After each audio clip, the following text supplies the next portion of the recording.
Welcome to episode 4 of this 5-part series on tradition, teeth and truth. We are examining Indian food habits, cultural practices, sugar myths, toothpaste debates and modern lifestyle. Not emotionally, not politically, but scientifically. Because enamel doesn't respond to trends, it responds to chemistry. I'm Dr. Deepti Melkote. Let's separate dental myths from science. In episode 1, we learned that traditional meals were structured and structure protects enamel. In episode 2, we applied that principle to daily habits like guava, filter coffee and betel nut scientifically. In episode 3, we understood that sugar, whether white or brown, jaggery or honey, leads to acid production and acid weakens enamel. If you're joining the series midway, I'd recommend starting from episode 1 for the complete picture. So now the obvious question is, if acid exposure is inevitable, how do we protect our teeth? And that's where the debate gets emotional. Doctor, I don't use chemicals, only herbal. I stopped fluoride. I heard it's harmful. Natural toothpaste is safer, right? In this episode, we are stepping away from fear and looking at protection calmly. You learn what's more important than toothpaste. Most people ignore this. What fluoride actually does at a microscopic level. The abrasive problem destroying enamel in your 20s. When herbal toothpaste is fine and when it's not enough. How to choose based on your personal risk level. Good decisions aren't about natural versus chemical. They are about understanding biology. Let's clarify this once and for all. Let's begin. Step 1. The most important thing is in the toothpaste. Before we compare herbal and fluoride, we need to clarify something very important. The single most important factor in preventing caries and gum disease is mechanical plaque removal. That means using a soft toothbrush, brushing twice daily, cleaning along the gum line, spending enough time, using a proper technique. If plaque is not removed properly, no toothpaste, herbal or fluoride can compensate for that. Mechanical cleaning is primary. Toothpaste is supportive. That hierarchy matters. Where tradition was right. Traditional practices recommended chewing sticks like Neem or Miswak. Why?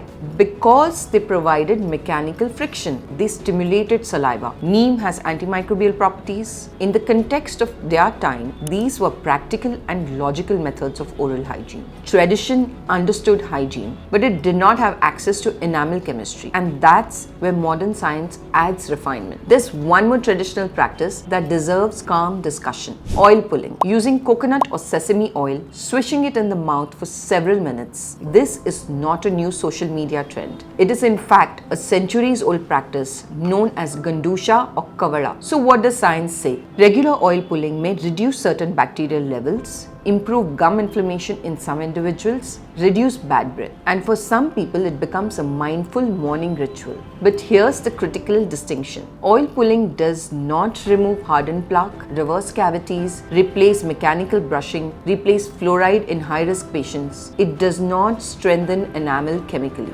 Think of oil pulling like a supportive practice, not a primary one. Primary care is mechanical plaque removal. Supportive care may include fluoride, adjunct rinses, and if someone enjoys it, oil pulling. Hierarchy matters. When supportive methods replace primary ones, that's when the problems begin. What fluoride actually does? Let's talk about fluoride calmly and clearly. Fluoride works in 3 key ways. First, it enhances remineralization. When enamel begins to lose minerals due to acid exposure, fluoride helps rebuild and strengthen these very areas in early stages. Second, it increases the enamel's resistance to future acid attacks. Third, at low concentrations, it reduces bacterial acid production. Fluoride does not coat your teeth. It integrates into the enamel structure at a microscopic level. When used in appropriate concentrations, such as those found in regulated toothpaste, it's considered safe for the vast majority of people. The key is proper use. A pea-sized amount. Spit.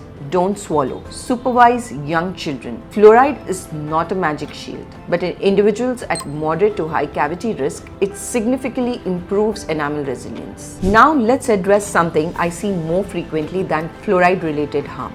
The abrasive problem no one talks about. Highly abrasive products, charcoal paste, very gritty herbal powders, DIY mixtures. Patients often say it feels very clean, but clean should not feel like the sandpaper. Highly abrasive products can wear away enamel, cause gum recession, create notches near the gum line, increase long-term sensitivity. I've treated patients in their 20s with permanent enamel loss, not because of decay, but because of aggressive abrasion. Enamel doesn't grow back. Smooth enamel is protective enamel. So should you use herbal toothpaste? This is where balance matters. If someone has low cavity risk, excellent brushing technique, structured eating habits, healthy saliva flow, a non-fluoridated paste may not immediately cause issues. But for children, frequent snackers, people with a history of cavities, orthodontic patients, dry mouth patients, fluoride becomes significantly more beneficial. Herbal ingredients may support gum health, but they do not replace enamel strengthening chemistry. Good decisions are not about natural versus chemical. They are about risk level.